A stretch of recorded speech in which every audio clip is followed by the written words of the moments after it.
नमस्कार मित्रांनो, ब्लॉग विश्रीमध्ये मी श्रीकांत आपल्या सगळ्यांचं खूप स्वागत करतो। तर आज वार आहे बुधवार आणि तारीख आहे 23 आणि आत्ता आपण आहोत एका रेंटल बुकिंगमध्ये, जी की 9 तास 110 किलोमीटर आणि काहीतरी 1750 रुपये दाखवले मला पेमेंट। आणि आत्ता आपण ज्या लोकेशनला आहोत इथे एक इंटरनॅशनल एक्झिबिशन भरलं आहे की जे मोशीमध्ये आहे। आणि आता आपण कस्टमरला ड्रॉप केले, म्हणजे माझ्या लोकेशनपासून म्हणजे बानेरमधून आपण पिकअप केलं आणि मोशीमध्ये आत्ता कस्टमरचं जे एक्झिबिशन आहे तिथं तो गेलेला आहे। तरी ते काहीतरी 20 किलोमीटर आणि परत बानेरला ड्रॉप करायचा आहे 20 किलोमीटर आणि बाकीचा वेळ जो आहे तो भरपूर वेळ आपल्याला आराम करायला भेटला। म्हटलं मग वेळेचा सदुपयोग करून आपण व्हिडिओ तर बनवू। तर व्हिडिओ आज अर्निंगबद्दल नाही आहे, तर आजकाल बघा आपल्या इथे म्हणजे जॉबची कमी आणि त्याच्यामुळं आत्ताचे जे यंग जनरेशन आहे तर ते भरपूर जण म्हणजे ओला उबर म्हणा किंवा टॅक्सी किंवा ट्रॅव्हल्समध्ये आत्ता काम करण्याच्या उद्देशाने पाऊल टाकत आहेत। तर मला म्हणजे जे कोणी आपले व्हिडिओ बघतात किंवा सबस्क्रायबर आहेत, ज्यांच्याकडे गाड्या पण घेण्याची इच्छा आहे किंवा काम कसं असतं काय असतं हे काहीच इन्फॉर्मेशन नसते, कारण आपल्याला प्रत्येक गोष्टी करण्यासाठी इन्फॉर्मेशन घेणं खूप गरजेचं असतं। आणि अशा पद्धतीने मला भरपूर फोन येतात आणि तुम्ही हे जर नंबर बघत असाल स्क्रीनवरती तर हे जे कोणी मला फोन करतात त्यांचे मी नंबर सेव्ह करून ठेवतो यूट्यूब फॅमिलीच्या नावाने। तर बऱ्याच गोष्टी आपल्याला करायच्या असतात पण काही इन्फॉर्मेशन काढून करतात पूर्णपणे, कुणी दुसऱ्यांचं बघून करतात आणि त्याच्यानंतर मग पुढे जे काही प्रॉब्लेम फेस करावे लागतात ते करावेच लागतात। तर आत्ताची सध्याची कंडिशन तुम्ही बघत असाल तर गाड्या भरपूर रोडवरती येत आहेत आणि प्रत्येक जणाला एक स्वतःचा बिझनेस काहीतरी करायचा आहे म्हणून त्या उद्देशाने गाड्या घेण्याचा प्रयत्न करते। आणि आत्ताच्या गाड्या ज्या आहेत, आता मी तरी 2018मध्ये गाडी घेतली होती, तर 5.25 लाख रुपयाला मला त्यावेळेस पडली होती। आणि आत्ताची जी वॅगनार घ्यायची म्हटलं तर आपल्याला कमीत कमी 7.5 लाखाच्या पुढे गाड्या भेटतात। तर एवढी मोठी आपण इन्व्हेस्टमेंट करतोय म्हणजे 7.5 लाखाच्या पुढे 7.5 लाख रुपये म्हणजे काही कमी नाही। तर माझं म्हणणं असं एवढंच आहे की आता आपण कुणाला सांगू शकत नाही गाड्या घेऊ नका, कारण ज्याला वाटतं तसं ते करतं। पण माझं फक्त एवढंच एकच म्हणणं आहे की जर तुम्ही एखादं डिसिजन घेताय तर ते डिसिजन घेतल्यानंतर समजा तुम्ही गाडी घेण्याचं डिसिजन घेतलं, गाडी घेतली पण त्यानंतर तुम्हाला काम करायचंच समजत नाही, म्हणजे काम कसं करायचं, कसा बिझनेस करायचा, परत याच्यामध्ये काय त्रुटी आहेत, कसे कस्टमर भेटतात, कस्टमरशी डील कसं करायचं, कसं कस्टमरशी बोलायचं, या सगळ्या गोष्टी म्हणजे आपल्याला वाटतं सोपं, फक्त काय मोबाईलमध्ये एखादी ट्रिप येते ते कस्टमरच्या पिकअप लोकेशनला जायचं, कस्टमरला घ्यायचं, ड्रॉप करायचं, पुढच्या ट्रिपची वाट बघायची, हे सगळं दिसताना खूप सोपं दिसतं। पण ज्यावेळेस आपण एखादी गोष्ट करतो त्यावेळेस आपल्याला त्यातल्या खाचा कोणा कळत असतात नक्की, म्हणजे ते किती अवघड आहे। आता मी गेले 6 वर्ष झालं गाडी चालवतो तर मला हे खूप सोपं वाटतं। आणि कुठलीही गोष्ट करताना जोपर्यंत आपल्याला स्वतःला आवड त्या गोष्टीची असेल तरच ती गोष्ट करावी, अन्यथा ते गोष्ट करू नये। कारण आता माझी स्वतःची कंडिशन सांगतो मला म्हणजे ड्रायव्हिंगचं आता एवढं आवडतं, मी तर दुसऱ्या बॅकग्राऊंडचं आहे पण मला ड्रायव्हिंग एवढी आवडते, म्हणजे माझं जे काम आहे ते मला एवढं आवडतं की कधी सकाळ होईन आणि मी कधी गाडीवरती जाणं असं मला वाटतं। त्याच्यामुळं मला याच्यामध्ये म्हणजे निगेटिव्हपणा म्हणा किंवा असं म्हणजे कामाला जायला नको असं काय कधीच वाटत नाही। मला असं वाटतं की कधी सकाळ होईन आणि मी कधी कामाला जाईन, असा ज्यावेळेस आपला अप्रोच असतो त्याच वेळेस आपण त्याच्यामध्ये काहीतरी मिळवू शकतो। तर हे ठीक आहे। तर आता मला ज्यावेळेस फोन येतात आणि बऱ्याच जणांचे प्रश्न असतात आणि मला तर असं म्हणजे एक्सपिरियन्स झाला आहे की प्रत्येक जणांचे प्रश्न सेम आहेत आणि त्याचे ॲन्सर मी तुम्हाला या व्हिडिओच्या माध्यमातून आज देणार आहे। तर बघूयात आपण काय प्रश्न असतात आणि त्याच्यावरती सोल्युशन काय असेल किंवा काय करावं लागेल। तर बघूयात आपण पहिला प्रश्न। तर मित्रांनो, हा व्हिडिओ मोठा होणार आहे पण कदाचित मोठा जरी असला तरी पूर्ण पहा, कारण याच्यामध्ये व्हिडिओच्या पुढे तुमच्या मनातील जो प्रश्न असेल तो सुद्धा असू शकतो। तर व्हिडिओ मोठा आहे त्याबद्दल सॉरी। तर हा प्रश्न जास्त विचारला जातो कारण ते बोलतात की दादा मला गाडी घ्यायची आहे, मी गाडी घेऊ का। आता ज्यावेळेस मला फोन येतो त्यावेळेस अगोदर त्यांचं किंवा माझं बोलणं कधीच झालेलं नसतं, कधी भेटलेलं नसतो आणि ते विचारतात की मी गाडी घेऊ का म्हणून। आता हे मी तर काय सांगू शकत नाही मी गाडी घेऊ का म्हणून, मी तर डायरेक्टली सांगतो गाडी घेऊ नका, कारण गाडी तेव्हाच घ्या ज्यावेळेस तुम्हाला काहीतरी एक 3 महिन्याचा 4 महिन्याचा अनुभव येईल. म्हणजेच की मी ज्यावेळेस असा प्रश्न केला जातो त्यावेळेस त्यांना मी सांगतो की बाबा पहिल्यांदा तुम्ही अगोदर कुणाची तरी गाडी चालवा 2 महिने किंवा कुणाची जिकडनं गाडी भेटेल तुम्ही तिकडनं बघा. तुम्हाला जर कुठं भेटत नसेल तर फेसबुक पेजेस भरपूर आहेत की ओला उबर ड्रायव्हर किंवा टॅक्सी ड्रायव्हर असे तुम्ही जरी सर्च केलं फेसबुकला तरी पण तुम्हाला ग्रुप दिसतील. त्याच्यावरती भरपूर जणांच्या अशा पोस्ट असतात की मला ड्रायव्हर पाहिजे किंवा मला गाडी पर्सेंटेजवरती द्यायची, मला गाडी रेंटने द्यायची. तर अशा पद्धतीने तुम्ही गाडी घेऊ शकता, कोणाची 2 महिने गाडी चालवून बघू शकता. जर तुम्हाला वाटलं की तुम्हाला जमेल तर तुम्ही घेऊ शकता. जर तुम्हाला कारण त्या 2 महिन्यातच तुम्हाला समजून जाईल की आपल्याला जमेल का नाही जमेल म्हणून. तर डिसिजन मी तुम्हाला तुमचं सांगू शकत नाही, डिसिजन तुमचं तुम्हाला घ्यायचे.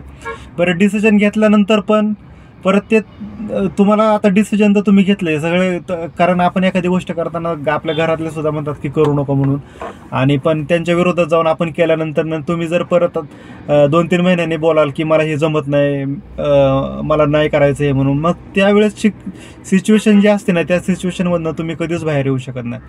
कारण बघा तुम्ही एखादं काम शिकून ते काम नवीन म्हणजे एखादं समजा तुम्ही 2 महिने गाडी अगोदर चालवली कोणाची तरी, त्याच्यानंतर तुम्हाला वाटलं की आम्ही करू शकतो तर त्यावेळेस घेतली तर काय हरकत नाही. कारण त्यावेळेस तुम्ही गाडी ऑलरेडी तुम्हाला त्याच्यातली थोडीफार माहिती झालेली आहे आणि तुम्ही डायरेक्ट बिझनेस तुमच्या नवीन गाडीवरती चालू करताय.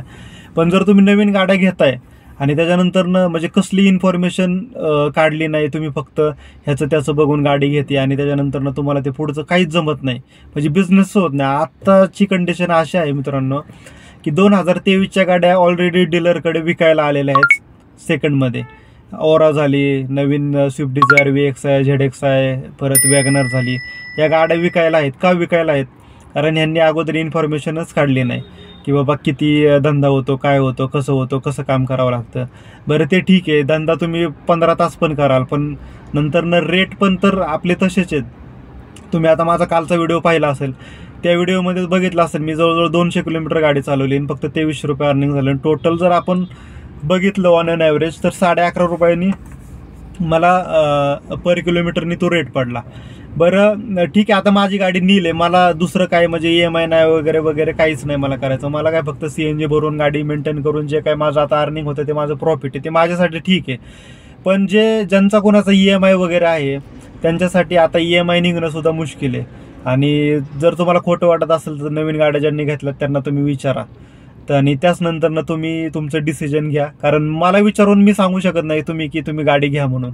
कारण तुमचे पैसे, तुमचं डिसिजन आहे, तुमचं करिअर आहे, तुमचं फ्युचर आहे, हे तुम्हीच करू शकता. त्याच्यामुळं अगोदर कोणाची पण 2-3 महिने तुम्हाला जर गाडी घेण्याचा विचार करत असाल तर कोणाची तरी 2-3 महिने गाडी चालवा, तरच नंतर डिसिजन घ्या. अन्यथा तुम्ही पण प्रॉब्लेममध्ये फसू नका आणि आपल्या फॅमिलीला पण प्रॉब्लेममध्ये फसू नका. एक मी आमचंच एक्झाम्पल देतो. ज्यावेळेस म्हणजे आपल्या इकडे बघा 12वी नंतरनं कुठल्या स्ट्रीमला जायचं हे कुणालाच समजत नाही. आणि प्रत्येकजण आता आम्ही ज्यावेळेस 2007ला 12वी पास आऊट झालो त्याच्यानंतर म्हणजे भरपूर हॉटेल मॅनेजमेंटला स्कोप होता. त्यानंतरनं म्हणजे ज्यावेळेस माझं गव्हर्नमेंट कॉलेजमध्ये झालं एज्युकेशन सगळं, तर तिथं ज्यावेळेस आमची पहिली बॅच जी 2008ची बॅच होती तर तिथं जवळजवळ आमच्या बॅचमध्ये 60 मुलांनी ॲडमिशन घेतलं होतं आणि आमचा 3 वर्षाचा डिप्लोमा होता. आणि डिप्लोमा संपेपर्यंत फक्त 28 जण राहिली होती ते आमच्या क्लासमध्ये. आणि 28 मधली पण आता त्याच्यामध्ये जॉब करणारे मी तर म्हणतो मॅक्सिमम 5 ते 10 लोक असतील. म्हणजे अशी कंडिशन होती आपली, कारण आपल्याला इन्फॉर्मेशन नसती त्याची काय करायचं काय नाही करायचं. म्हणजे अगोदर इन्फॉर्मेशन काढून एखादी गोष्ट केली तर ती कधीही आपल्यासाठी चांगलीच आहे. मला एक क्वेश्चन असा विचारला होता की तुम्ही गाडी चालवून खुश आहात का, जे मला पर्सनली विचारला होता. तर त्यांच्यासाठी मी सांगेल की मी खूप खुश आहे. कारण सांगतो मी, कारण मी तुम्हाला सांगितल्याप्रमाणे माझी गाडी 2018ची 3 वर्षामध्ये मी माझं लोन नील केलं होतं पूर्णपणे. आणि आता जे काय आहे ते माझं पूर्णपणे म्हणजे गाडी मेंटेन करून जे काय वरती येतं ते माझं सगळं प्रॉफिट आहे. आणि हेच जर मी जे एज्युकेशन घेतले त्याच्यामध्ये जर जॉब केला असता तर एवढी सॅलरी मला तरी भेटत नाही, म्हणजे आमच्या स्ट्रीममध्ये भेटत नाही. कारण 10-10 वर्षाचे एक्सपिरियन्स आहेत आमच्या मित्रांचे, तर ते सुद्धा असेच 35-40 च्या याच्यामध्ये आहेत. प्लस त्यांना प्रेशर असतो त्याच्यानंतर काम ड्युटी टाईम असतं, सुट्टी पाहिजे असेल तर ते विचारावं लागतं. ह्या सगळ्या गोष्टी बघून मी फक्त हे माझं डिसिजन घेऊन मी याच्यामध्ये आलो. आणि माझं अर्निंग पाहिलं तर मी काही जास्त ओढाताण करत नाही, कारण माझं सगळं जाऊन मला 1000-1500 रुपये जरी राहिले, मी फक्त एवढंच बघतो. कारण याच्यामध्ये असं आहे की तुम्ही जेवढं पळाल तेवढे तुम्हाला पैसे भेटतील, पण तेवढंच तुम्ही तुमची गाडीची म्हणजे शरीराची पण झीज करताय. कारण याच्यामध्ये कसं होतं, कधी कधी नाश्त्याला टाईम भेटत नाही, जेवायचं तो विषय सोडून द्या. मग अशा प्रकारे या सगळ्या गोष्टी होतात. त्याच्यामुळं जे काय भेटतंय मला त्याच्यामध्ये मी सुखी समाधानी, कारण समाधान मानण्यातच आपलं सगळं काय आहे. कारण नाहीतर किती पण लाखोनी करोडोनी भेटत असले तरी तिकडे समाधान नसतं. कारण समाधानाची तर एक साधी व्याख्या आहे, जर तुम्ही बेडवर पडल्या पडल्या जर तुम्हाला झोप लागत असेल तर तुम्ही खरंच समाधानी. नाही तर लाखो करोडो रुपये असून सुद्धा झोप लागत नसेल तर त्या लाखो करोडोचा काहीच फायदा नाही. अजून एक विचारला जातो प्रश्न, तुम्ही परदेशात कधी जाणार? तर ॲक्च्युली मी तुम्हाला सांगितल्याप्रमाणे माझं दुबईचं झालं होतं, पण आता माझं शिफ्ट व्हायचं झालं तर आता माझा एक 4 वर्षाचा मुलगा आहे आणि माझी वाईफ IT मध्ये जॉब करते. तर आम्ही गेलो तर असं आहे की आमचं तिघांना पण सोबतच जायचं आहे. त्याच्यामुळं थोडे विजाचे प्रॉब्लेम येत आहेत, पण बघू, आता प्रयत्न चालू आहेत आमच्या तिघांचे पण. ज्यावेळेस विजा लागतील सोबतच त्याच वेळेस आम्ही बाहेर जाणार आहे. तोपर्यंत हे जे चालू आहे तेच चालू राहणार आहे आपलं. तर जर माझा म्हणजे आता इथून पुढे जर माझा म्हणजे 100% विजा आल्यानंतरच मी सांगेल की झालं म्हणून काम. कारण कसं होतं, कधी कधी आपण उत्साहाच्या किंवा आनंदाच्या भरात काहीतरी बोलून जातो आणि आपले सबस्क्रायबर म्हणा, व्ह्युअर्स म्हणा, तेच डोक्यात ठेवतात, अरे हा तर हा असं बोलला होता पण अजून हा काहीच करत नाही. अजून एक दादानी प्रश्न विचारला होता की तुम्ही यूट्यूब बद्दल थोडंसं सांगा, किंवा यूट्यूब बद्दल तुम्ही किती अर्न करता. तर माझं सुद्धा म्हणजे आता मलाच माहित नव्हतं यूट्यूबचं काय असतं, कसं असतं. मी सुद्धा असंच 1-2 जणांचे व्हिडिओ पाहत पाहत मला पण वाटलं की आपण पण स्टार्ट करावं, आणि ते मी स्टार्ट करत करत गेलो. तर माझे आत्ता काहीतरी 2600-2700 सबस्क्रायबर पण झालेत. तुम्ही लोकांनी खूप सारं प्रेम पण दिलं. आणि यूट्यूबचं कसं असतं, एक तर ज्यावेळेस आपण स्टार्ट करतो त्यावेळेस आपले 1000 सबस्क्रायबर कंप्लीट व्हावे लागतात, आणि त्याच्यानंतर 4000 तास आपले व्हिडिओ लोकांनी पाहिले पाहिजेत. तर या दोन्ही पण माझं कंप्लीट झालेलं आहे. त्यानंतर आपला चॅनल मोनोटाईज होतो. तर चॅनल पण मोनोटाईज झालं आहे. आता याच्यानंतर मला फक्त जेवढे मी व्हिडिओ टाकेन तेवढे मला डॉलर माझ्या अकाउंटला जमा होतात. पण ते डॉलर कधी डॉलर जमा होतात म्हणजे जेवढे म्हणजे व्ह्यूजवरती असतं ते पूर्णपणे. तर जेवढे मी आता माझा चॅनल मोनोटाईज झाला आहे त्याच्यामुळे मी फक्त व्हिडिओज टाकणं मला गरजेचं असतं. आठवड्यातनं कमीत कमी 3 ते 4, पण माझे तेवढे व्हिडिओज येत नाहीत, कारण आठवड्यातनं एखादाच मी व्हिडिओ बनवतो. आणि त्याच्यानंतर मग आता सध्या माझ्या अकाउंटला $55 झालेले आहेत, पण ते मी काढू शकत नाही, कारण अजून मला $45 ज्यावेळेस मी व्हिडिओ टाकेन त्यावेळेस $45 ज्यावेळेस येतील, त्यानंतर म्हणजे $100 ज्यावेळेस माझ्या अकाउंटला जमा होतील त्याच नंतर मी ते पैसे काढू शकतो, माझ्या अकाउंटला माझ्या जमा होतील.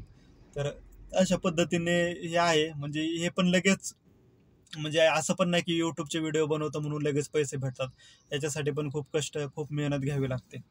प्लस मी जे काय बोलत असतो ते पण मला म्हणजे ज्यावेळेस व्हिडिओ एडिटिंग करायचा असतो त्यावेळेस मला कमीत कमी एक व्हिडिओ माझाच मला 5 ते 6 वेळा पाहावा लागतो. कारण कधी कधी काय होतं, आपण बोलत असताना एखादा शब्द जरी चुकीचा गेला तोंडातून तरी कमेंटमध्ये ते बोललं जातं, किंवा म्हणजे भरपूर साऱ्या गोष्टी आहेत ते आपण म्हणजे सगळ्या ऑडियन्सला फेस करणं, किंवा सबस्क्रायबर व्ह्युअर्स जे काय आहेत ते खूप ट्रोल होतं त्यांनी. त्याच्यामुळं हे दिसतं तेवढं पण काम सोपं नाही, कारण वाटतं आपल्याला यूट्यूबकडनं खूप पैसे भेटतात, हे होतं. त्याच्यासाठी कष्ट, मेहनत आणि आपलं जे काय बोलतोय आपण ते सुद्धा खूप जपून बोलावं लागतं, नाहीतर त्याचे कमेंटमध्ये पडसाद उमटले जातात, म्हणजे निगेटिव्ह कमेंट करणं. आता किती मी तरी खूप म्हणजे काळजीने करत असतो, पण तरीसुद्धा मला तुम्ही बघत असताना माझ्या व्हिडिओच्या खाली सुद्धा निगेटिव्ह कमेंट करणारे आहेत, असे म्हणजे असतात लोक. कारण आपण त्यांना काही बोलू शकत नाही, आपण कमेंट पण ऑफ करू शकत नाही. ऑफ केलं तर ज्यांना कोणाला खरंच गरज आहे तर त्यांच्यापर्यंत आपली म्हणजे त्यांचा आपण काय प्रॉब्लेम सॉल्व्ह करू शकत नाही. त्याच्यामुळं मी मग कधी कधी इग्नोर करतो अशा गोष्टी, आणि इग्नोर कराव्या पण लागतात, कारण आपण एकच गोष्ट जर धरून बसलो तर मग पुढं आयुष्यामध्ये आपलं काहीच होणार नाही. नेक्स्ट क्वेश्चन विचारला जातो की दादा मी जॉब करतोय आणि मला जॉबमध्ये आता काहीच इंटरेस्ट राहिलेला नाही, मला जॉब सोडायचा आहे. तर असे क्वेश्चन विचारणारे मला भरपूर जण म्हणजे आत्तापर्यंत फोन केला त्यांनी की बाबा असा असा प्रॉब्लेम आहे, म्हणजे जॉबवरती आम्हाला खूप प्रेशर आहे, डिप्रेशन आहे, सुट्टी भेटत नाही, टाईम टू टाईम जावं लागतं, तर त्यानंतर पॉलिटिक्स खूप चालतं आमच्या इथं. तर हे कुठं चालत नाही, हे प्रत्येक ठिकाणी चालतं. आणि म्हणजे तुम्हाला तिथं प्रॉब्लेम आहे म्हणजे इथं या ओला उबर किंवा टॅक्सी लाईनमध्ये प्रॉब्लेम नाही असं नाही आहे, कारण हा तर पूर्ण रिस्की बिझनेस आहे. कारण 1 सेकंदाची आपली नजर चुकीने काही पण घडू शकतं. तर रोडवरती आपल्याला कंटिन्यू चालावं लागतं. त्याच्यानंतर आपल्याकडे पेशन्स पाहिजेत. त्याच्यानंतर आपल्याला सकाळी उठायची सवय पाहिजे, कष्ट करायची सवय पाहिजे, उपाशी राहायची सवय पाहिजे. आपल्याकडनं एखादी चूक झाली तर पुढच्याची शिव्या खाण्याची, मार खाण्याची पण सवय नाही म्हणत, पण तेवढं आपल्याकडं सहन करायला आलं पाहिजे. म्हणजे ह्या जर गोष्टी असतील तरच या लाईनमध्ये येण्याचा आपण विचार करावा. कारण कसं होतं, ठीक आहे आपण एखाद्या वेळेस फ्रस्ट्रेट होतो आणि त्यानंतरनं ते रागामध्ये डिसिजन घेतो आपण, पण नंतरनं असं व्हायला नको की बाबा आगीतून उठलो आणि फुफुटात पडलो.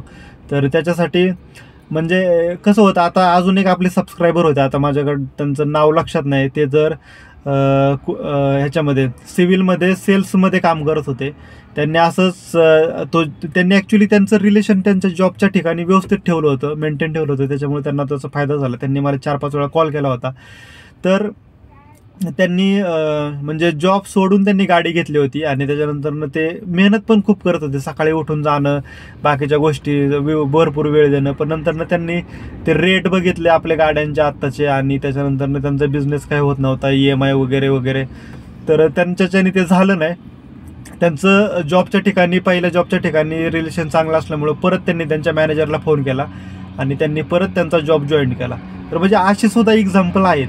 तर म्हणजे जॉब सोडून हे करायचं आहे त्याच्या आधी 100 वेळा विचार करा, माहिती काढा. फक्त माहिती काढून पण जमत नसतं मित्रांनो, हे प्रॅक्टिकल आपल्याला समजलं पाहिजे. ज्यावेळेस प्रॅक्टिकल समजतं त्याच वेळेस ह्या गोष्टी सगळ्या कळणार आहेत. नाहीतर मी किती पण सांगू द्या तुम्हाला, पण ह्या गोष्टीचा काहीच फायदा नाही. तुमचा एक्सपिरियन्स तुम्हाला प्रॅक्टिकली आला पाहिजे, त्याच वेळेस तुम्हाला समजून जाईल की आपल्याला करायचं आहे काय. नेक्स्ट क्वेश्चन की मला म्हणजे माझ्याकडे जॉब आहे पण मला एक्स्ट्रा इन्कमसाठी गाडी घ्यायची आणि ड्रायव्हर ठेवून मी तो बिझनेस मला करायचा आहे. तर तुम्ही मध्ये माझ्याकडे डिझायर पाहिली असेल, तुम्हाला मी एक एक्झाम्पल देतो. माझ्याकडे डिझायर पाहिली असेल ती माझ्या मित्राची, तो सुद्धा जॉब करतो आणि त्यालासुद्धा असं साईड इन्कमसाठी म्हणजे एक्स्ट्रा इन्कमसाठी त्यांनी गाडी घेतली होती माझं बघून. म्हणजे आम्ही दोघं एकदम खास मित्र आहे, म्हणजे भावापेक्षा पण जवळचा. तर त्यांनी गाडी घेतल्यानंतर तो जॉब करत होता. त्यांनी पहिला एक ड्रायव्हर ठेवला. तो ड्रायव्हरने जवळजवळ 50,000 रुपये ह्याचेच घेऊन तो पळाला. त्याच्यानंतर अजून एक असाच ओळखीचा ठेवला होता, त्याचासुद्धा तो मोबाईल घेतला आणि काहीतरी झालं त्यांचं. तर त्याच्यानंतर म्हणजे असं कंडिशन होते, तुम्ही जर ड्रायव्हरच्या किंवा कोणाच्या तरी भरोशावरती जर गाडी घेत असाल तर हे मॅनेज करणं तुमच्यासाठी खूप अवघड होईल.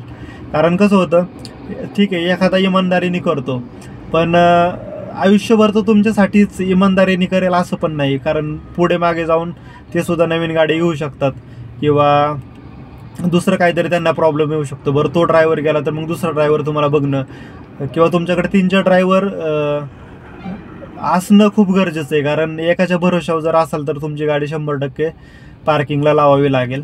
तर किंवा तुमच्या म्हणजे गाडी तुम्हाला एक्स्ट्रा इन्कमसाठी घ्यायची तर तुमचा घरातला कोणी भाऊ असेल किंवा नातेवाईकातला पण असेल किंवा एकदम जवळचा तुमच्या आहे आणि तुमचा त्याच्यावरती खूप विश्वास आहे तर तुम्ही डिसिजन घेऊ शकता. पण असं तुम्ही म्हणजे तुम्हाला ह्या लाईनमधला काहीच एक्सपिरियन्स नाही पण तुमच्याकडे पैसे आहेत, तर तुम्ही हे करत असताना तुम्हाला आधी मार्केटची पूर्ण चौकशी करावं लागेल आणि त्याच्यातनं पण तुम्हाला सगळे ड्रायव्हरचे पैसे जाऊन RTOचं सगळं जाऊन गाडी मेंटेन करून किती पैसे राहू शकतात याचा पण अभ्यास करावा लागेल. त्याच नंतरनं तुम्हाला ते डिसिजन घ्यायचं. नेक्स्ट क्वेश्चन, मी या बिझनेसमध्ये किती पैसे कमवू शकतो? तर तुम्हाला मी एक ऑन अन ॲव्हरेज सांगतो. साधारणपणे तुम्ही जर 12 तास काम करत असाल तर तुमचा मॅक्सिमम बिझनेस 2500 रुपये आपण धरून चालू, ठीक आहे. तर 2500चा बिझनेस ज्यावेळेस आपण करतो त्यावेळेस आपल्याला कमीत कमी 700 ते 800 रुपयाचा CNG लागतो. तर 2500मधून 800 रुपये जर मायनस केले तुम्ही तर राहिले 1700 रुपये. 1700मधून तुमचा EMI असेल कमीत कमी 600 रुपये. तर 1700मधून 600 गेले, राहिले 1100 रुपये. 1100 रुपयामधून तुम्हाला तुमची गाडी मेंटेन करायची, RTOचा जो काही खर्च असेल तो, प्लस तुमचं पुण्यातलं राहणं खाणं, जर तुमची मुलं स्कूलमध्ये असतील तर ते करणं. तर ह्या सगळ्या गोष्टी म्हणजे मॅक्सिमम तुम्हाला जास्तीत जास्त 20,000 ते 30,000 रुपये राहू शकतात 12 ते 14 तास काम केल्यानंतर. आणि त्याच्यातनं तुम्हाला तुमची पूर्ण फॅमिली किंवा तुमचे जे काही एक्सपेन्सेस असतील ते तुम्हाला भागवायचे. तर याच्या पलीकडं काही होणार नाही, कारण आत्ताचे रेट पाहिले आणि आत्ताचा जो डेलीचा बिझनेस होतो तो ऑन ॲन ॲव्हरेज एवढाच होतो. त्याच्यामुळं तुम्ही जर गाडी नवीन घेत असाल तर तुमच्या एवढं अर्निंग तुम्ही करू शकता.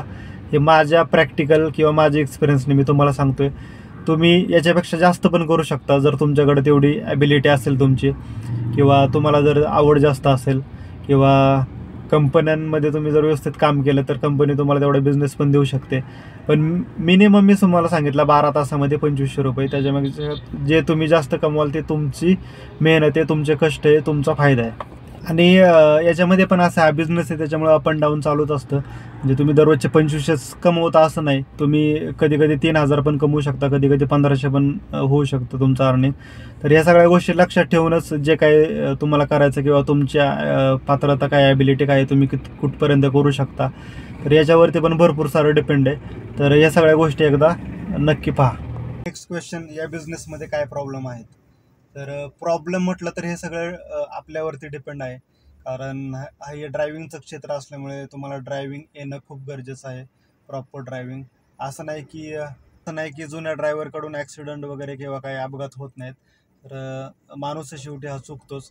पण आजकाल म्हणजे आपण ड्रायव्हिंग स्कूलमधून येतो किंवा ड्रायव्हिंगची आपल्याला काही एक कल्पना नसते, तरीसुद्धा आपण डेअरिंग करून या बिझनेसमध्ये येण्याचा प्रयत्न करतो. तर ड्रायव्हिंग आपल्याला परफेक्ट येणं खूप गरजेचं आहे. कस्टमरसोबत डील करायला आली पाहिजे आपल्याला, कारण वेगवेगळ्या प्रकारचे कस्टमर भेटतात आपल्याला. कमीत कमी रोजचे आपण 10 ते 15 ट्रिप करत असेल तर वेगवेगळ्या प्रकारचे कस्टमर भेटतात. त्यांच्याशी कसं बोलायचं, कसं कम्युनिकेशन करायचं ते सुद्धा जमलं पाहिजे आपल्याला. कधी कधी आपण चांगली सर्व्हिस देऊन सुद्धा कस्टमर आपल्या विरुद्ध कंप्लेंट करतो किंवा ऑनलाईन रिपोर्ट करतात.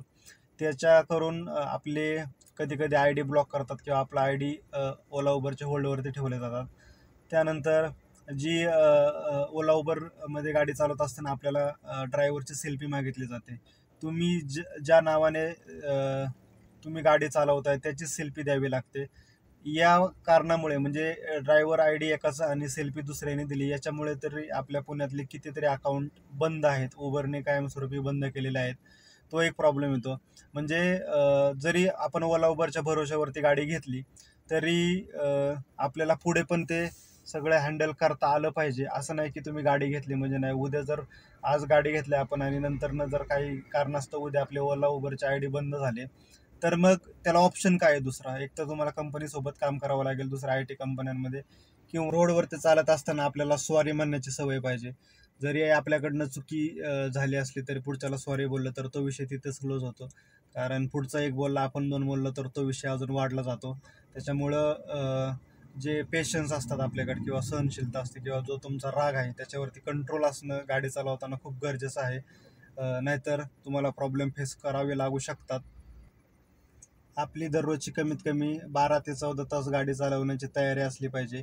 नाहीतर माझी कंबर दुखते, माझे पाय दुखत आहेत, असं जर केलं तर पुढे परत आपल्या बिझनेसवरती त्याचा परिणाम होईल. त्याच्यामुळं आपली गाडी चालवणं आणि आपली तब्येत सांभाळणं हे सुद्धा तेवढंच महत्त्वाचं आहे. तर या बिझनेसचे फायदे काय आहेत? आता एक बाजू आपण बघितली तोट्याची, तर फायदे सुद्धा 100% असतीलच. याच्यामध्ये तुम्ही तुमच्या मनाने काम करू शकता. तुम्हाला पाहिजे तेव्हा लॉग इन करू शकता, पाहिजे तेव्हा लॉग आउट करू शकता, पाहिजे तेव्हा सुट्टी घेऊ शकता, पाहिजे तेवढं तुम्ही तास काम करू शकता. मात्र जे कंपनीने ठरवून दिलेले आहेत तेच भेटतील. त्यानंतर तुम्ही जे ओला उबरचे कस्टमर आहेत त्यांना आपण प्रायव्हेट बुकिंगमध्ये कन्वर्ट करायला शिकलं पाहिजे. तर मित्रांनो, बऱ्यापैकी म्हणजे जे नॉर्मली मला क्वेश्चन विचारले जातात त्याचे मी उत्तर देण्याचा प्रयत्न केला आहे. जरी तुम्हाला काही प्रॉब्लेम असेल अजून पण याच्या व्यतिरिक्त, तर मी माझा इन्स्टाचा ID डिस्क्रिप्शनमध्ये दिला आहे, त्याच्यावरती तुम्ही मेसेज करा. तिथे आपण जे काय तुम्हाला अजून एक्स्ट्रा काय विचारायचं त्याच्याबद्दल मी माहिती देईन. आणि हा व्हिडिओ आपण आता इथेच थांबूयात. व्हिडिओ आवडल्यास नक्की लाईक करा, शेअर करा, कमेंट करा. भेटूयात पुन्हा एकदा नवीन व्हिडिओमध्ये. तोपर्यंत बाय बाय.